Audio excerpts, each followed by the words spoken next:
Olá, estamos começando mais um Direito em Pauta comigo, Renata Berger, e com Bela Lessa. Pois é, Renatinha, hoje o tema interessa a todo e toda advogada, que é precificação. E esse é um desafio. Para discutir sobre esse tema, vamos receber duas referências no assunto. Emília Queiroz, que é presidente da Comissão de Refugiados da OAB, muito obrigada, Emília. E Bruna Pérez, que é membro da nossa Comissão de Jovens Advogados. Bem-vindas, meninas. Obrigada. Bem-vindos na nossa casa, né? Não é minha de Bela, não. De todos os advogados, todas as advogadas.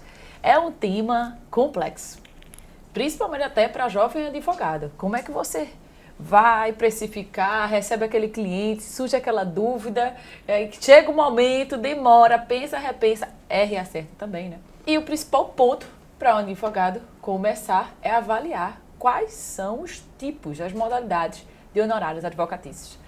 Então, vou passar essa pergunta para Emília Queiroz, nossa querida amiga. Obrigada, Renata. Obrigada, Isabela, Bruna. Agradecer o convite por estar aqui.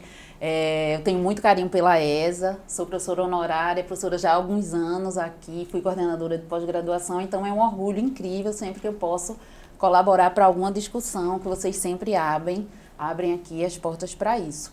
Pois é, realmente o tema de hoje interessa a todo advogado, né? Como é que eu vou precificar meus honorários? E quando a gente fala dos honorários, a gente tem que saber a diferença entre eles, os tipos de honorários, né?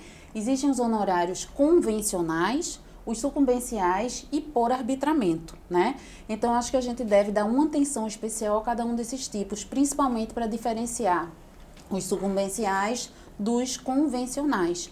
Os honorários convencionais são aqueles que são regidos principalmente pelo Código de Ética, artigo 35 seguintes, e a gente sabe que vem através de uma negociação entre você e o seu cliente, que inclusive depois Bruna vai dar várias dicas de jovem advogado, como você vai fidelizar esse cliente, né? É uma verdadeira negociação.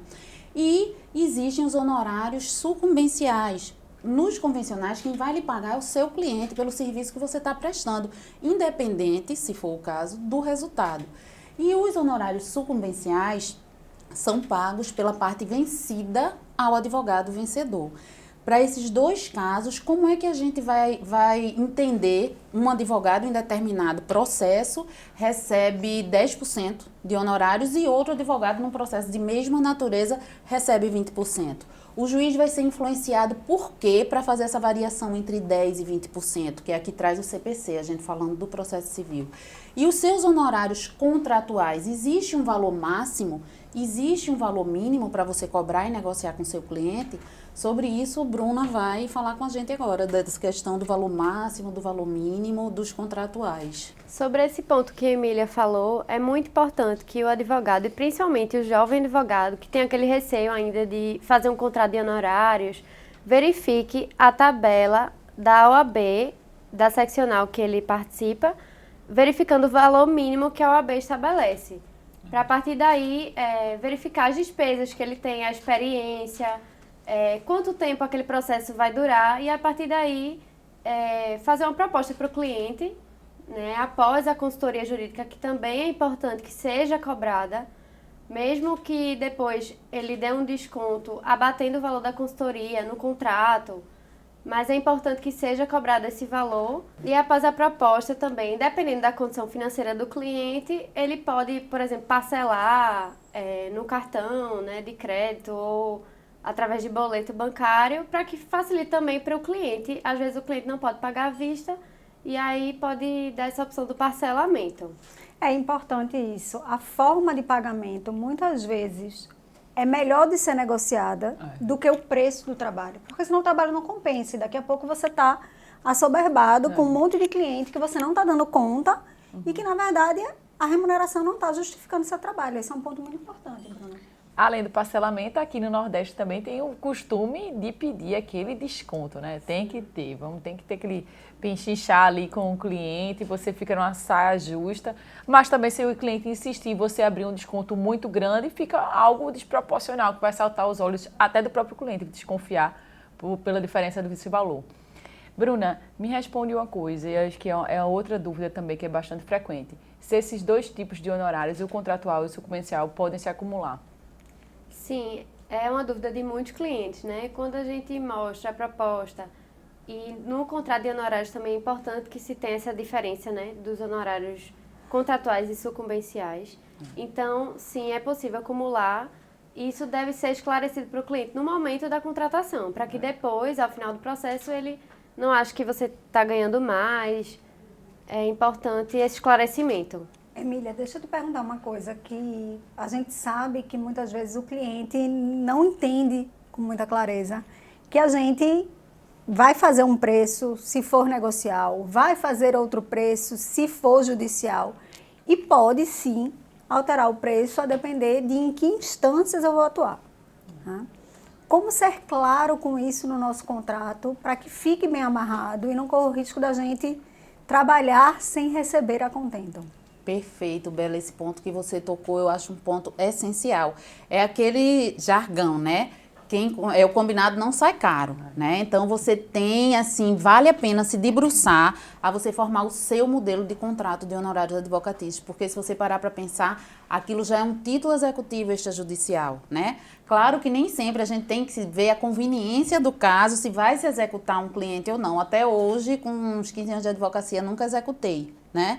Mas é importante que ele seja executável, então você tem que fazer muito bem feito. E cada vez mais vão surgindo nichos novos de advocacia que exigem que você vá adequando o seu modelo. A advocacia num tema que eu sei que você gosta muito, a gente já escreveu junta, a advocacia no sistema multiportas. Será que eu posso continuar com o meu contrato de honorários do antigo CPC? Jamais. Não, porque eu vou ter desvantagem. Até porque agora os princípios processuais do processo civil vem tudo em cima da autocomposição. Se eu vou fechar uma autocomposição antes da fase de instrução, eu tenho uma realidade totalmente diferente do processo. Não que seja mais fácil, que é uma coisa que eu sempre falo muito com os alunos. Cuidado com a autocomposição, porque o impacto de uma sentença de homologação é mais alto do que uma sentença de mérito, porque você não vai poder recorrer depois. Por isso que tem que ter advogado presente nas sessões, porque a responsabilidade vem para cima dele, né? Então, eu devo no meu contrato, inclusive o curso de mediador e conciliador do CNJ, tem uma das fases, é você redigir um contrato de honorários para sistema de autocomposição. Porque você tem que prever com o seu cliente o seguinte, qual é o passo a passo, né? Qual é o métier que você vai fazer? Você atende o cliente, geralmente chega como pra gente, Bruna? Ou alguém que indique, eu digo que os melhores clientes são os que vêm indicados por outros clientes, né? Que você já se torna referência. Então, o cliente chega até você e nessa hora a gente tem que ter todo o cuidado também dessas consultas de WhatsApp, né? Aí muitas vezes começa, mas eu tenho direito, não tenho direito, e no máximo possível você deve tentar canalizar esse parecer, que é um parecer que você vai dar, esse parecer sobre o caso dele através de uma reunião que vai ser uma consulta. E na consulta já entra a tabela de honorários que Bruna falou. Que é o que Bruna pontuou, a necessidade da gente cobrar a consulta, ainda que a gente abata depois isso no preço total. Porque, como a Renata falou, o brasileiro gosta sempre de ter alguma vantagem de dividir ou de dar um desconto. Muitas vezes serve para você fidelizar o seu cliente e você dizer, tudo bem, se você fechar comigo, como a gente está falando com a Bruna, se você fechar comigo o contrato, aí eu abato o valor da consulta. O que é importante? Você saber que no contrato geral você vai ter que botar um valor a mais do que o mínimo que a tabela cobra para aquele tipo de serviço, né? Para não haver avitamento do valor dos honorários. Então, é importante você fazer várias cláusulas explicando.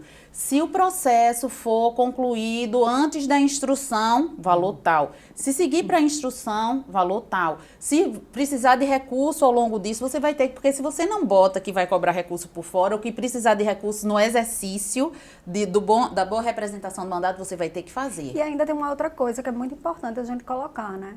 No caso de cassação do mandato, como fica? Até porque o STJ deu uma decisão recente, muito importante, dizendo que não cabe o vencimento da totalidade do contrato. Então, ou a gente se debruça em ter cláusulas mais claras no nosso contrato, ou a gente avilta os nossos honorários. E eu acho que quando a gente está iniciando, eu queria a tua opinião como jovem advogada, Bruna, porque depois a gente vai sofrendo os percalços do caminho e vai aprendendo.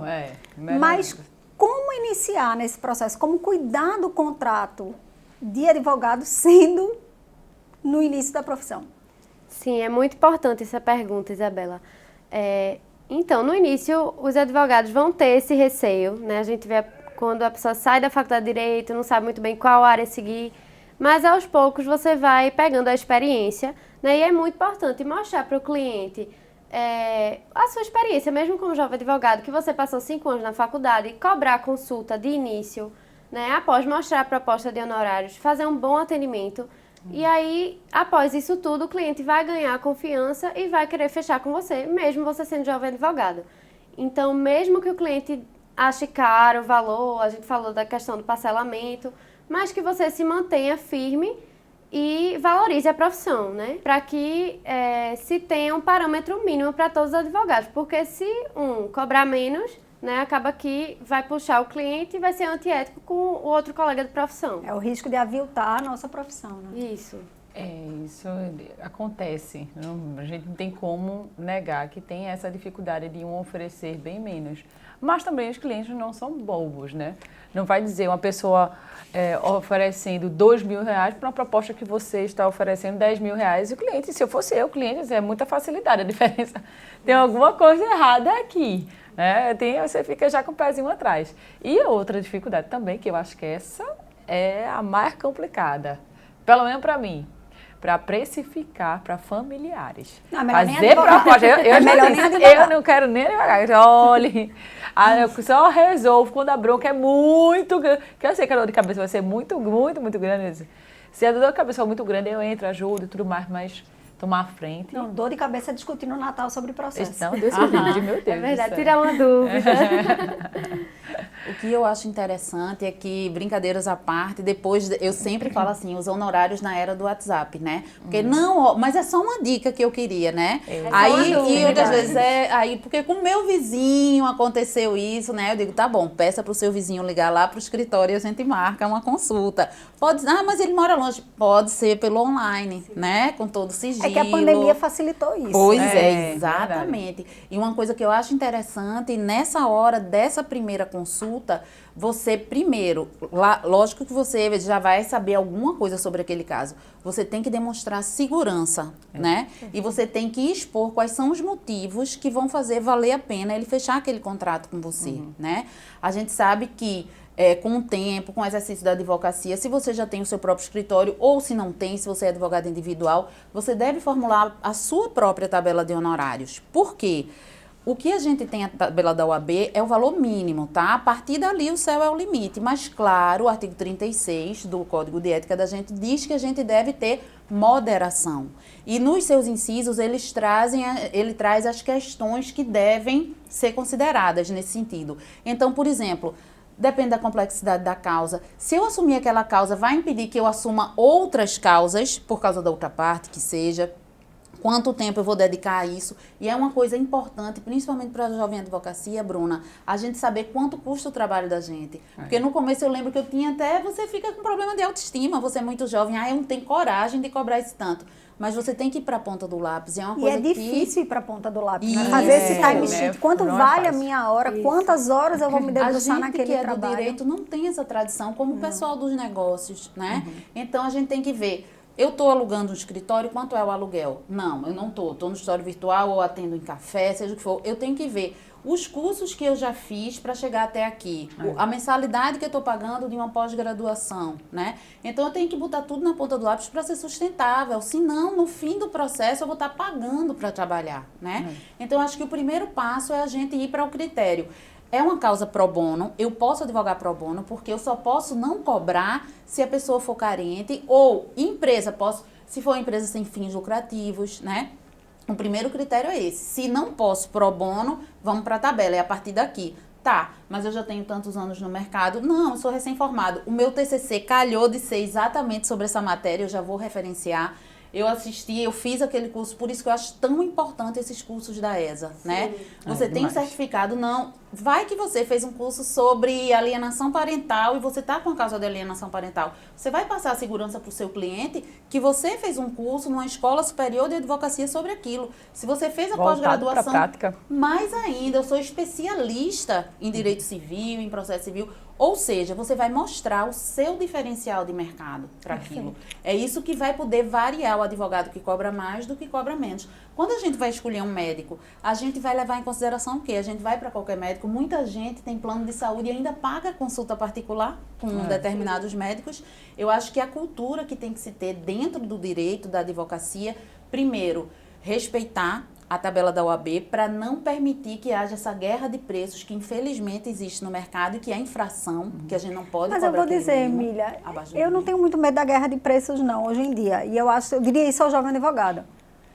Se não compensar, não faça. Ah, isso é, Não com faça. certeza.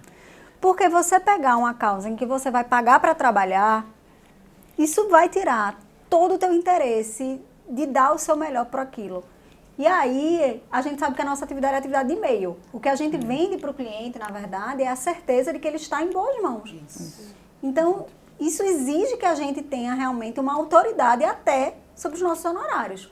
Por isso que eu acho que a gente tem que ter cuidado para não barganhar demais, porque quando a gente barganha demais, a gente acaba se desvalorizando, como o Bruno apontou também. Como tudo, né? Quanto categoria também.